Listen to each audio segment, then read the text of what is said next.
Ever wondered how to make authentic Indian nihari with bone marrow at home? Nihari is a slow-cooked meat stew, traditionally crafted with beef or lamb and a unique spice blend. This dish, popular across several Indian regions, boasts a rich, hearty flavor. Well, today you're in for a treat as we unravel the secrets of this Indian delicacy. Before we start, ensure you have all the necessary ingredients. The key players in this culinary symphony are bone marrow and your choice of beef or lamb. Then come the spices, the heart of any Indian dish. We'll need turmeric, coriander, cumin, and the star of the show, our special Nihari spice blend. Our supporting cast includes onions, ginger, and garlic. And let's not forget the ghee or oil to bring it all together in a harmonious melody of flavors.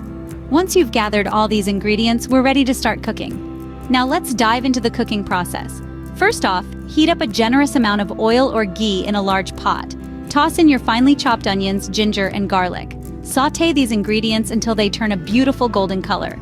Once that's done, it's time to introduce the star of the show, the meat and bone marrow. Add these to the pot and let them sear, browning them on all sides.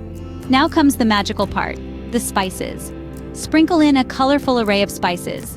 Think turmeric, coriander, and garam masala. Stir everything together and let the flavors mingle and marry. Next, pour in a good amount of water. Let the mixture simmer away gently. This is a slow process, taking several hours, but patience is key here. You're waiting for the meat to become tender, and for the flavors to become deeply intertwined. And there you have it, your homemade Indian nihari. It's that simple to bring a piece of India into your kitchen.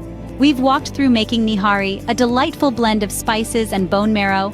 Personalize the recipe, let your culinary creativity shine. So why wait? Step into your kitchen and start cooking your very own Indian nihari today.